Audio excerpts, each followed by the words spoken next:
Nepal is counting down to its first general election since deadly youth-led anti-corruption protests that forced out the government of KP Sharma Oli last September. The March 5th election comes amid deep public frustration with the political establishment as citizens call for stronger governance, greater accountability and improved economic stability.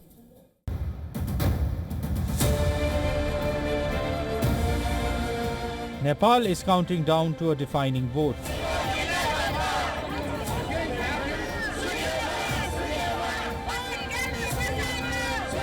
In just a week, the Himalayan nation heads to the polls in its first general election since last September's Gen Z uprising.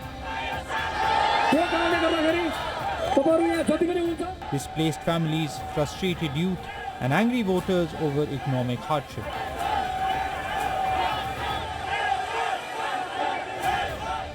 Unemployment and entrenched corruption are asking one question: will their ballots finally deliver change?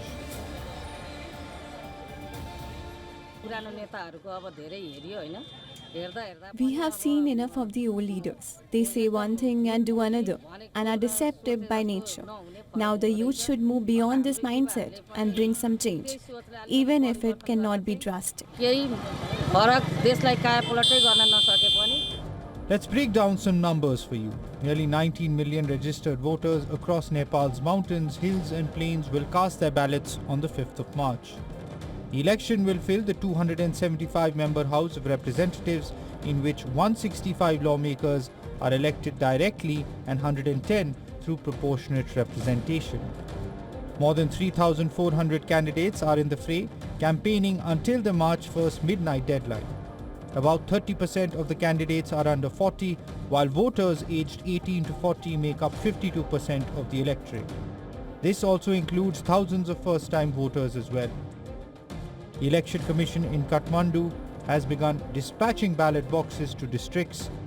Party flags fluttered across as the South Asian nation prepares for a national vote under special conditions shaped by the unrest.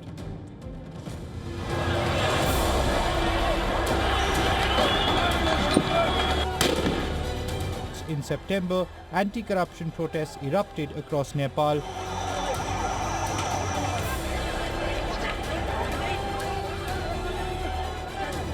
What began as a Gen Z-led movement quickly widened into a broader outcry against an aging political class seen as disconnected and self-serving.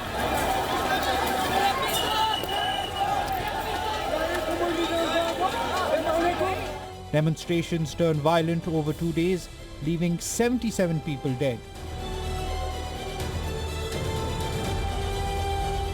The unrest ultimately forced KP Sharma Oli to step down from the office and led to the formation of an interim government headed by Sushila Karki. Her team was tasked with steering the country towards fresh elections. In this election, one of the fiercest contests is unfolding in Chhapa district near the Indian border. The 73-year-old KP Sharma Oli, representing the Communist Party of Nepal, faces 35-year-old rapper turned politician Balendra Shah of the Rashtriya Swatantra Party. Oli is seeking a comeback in a constituency he has won 6 times since 1991. The present situation has created a bit of confusion, but the party cadres here are not in a position to be confused. This place has well-informed people, voters and party workers.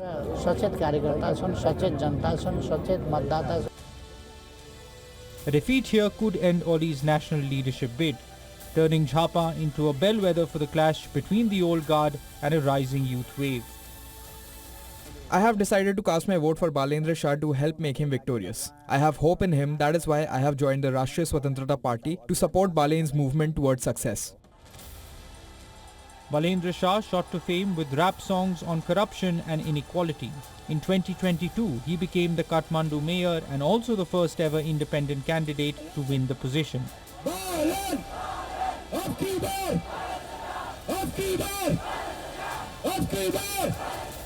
Last year, the 35-year-old came in the spotlight during the 2025 September protests. The former rapper earned admiration for supporting the agitation against corruption and social media ban, and many Gen Z protesters even started batting for Shah to take over.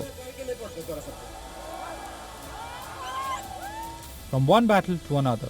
Weeks before the vote, Nepal's oldest political party, the Nepali Congress, split into rival factions led by Dweba and Gagan Thapa, reshaping the political landscape just ahead of the elections.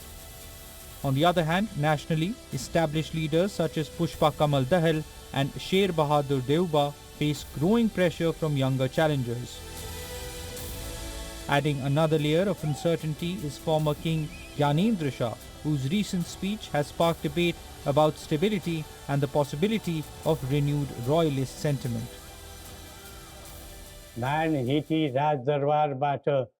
Nearly 2 decades since we left the palace, the crisis the country continues to face has us worried.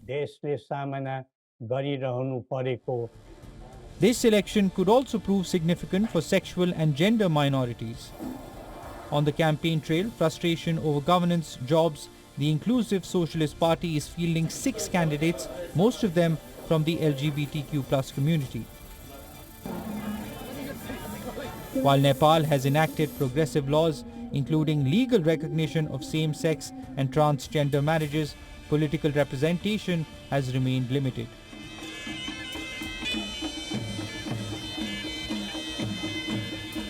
For many in the community, this vote offers a rare chance to secure a seat at the table.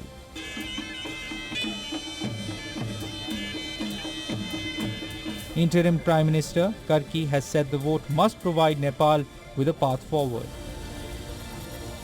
Across towns and villages, the campaign debate is intense. Gen Z scroll through campaign videos on their phones, while older voters gather in tea shops to weigh party loyalties. Will the March 5th results mark the beginning of a more accountable political order?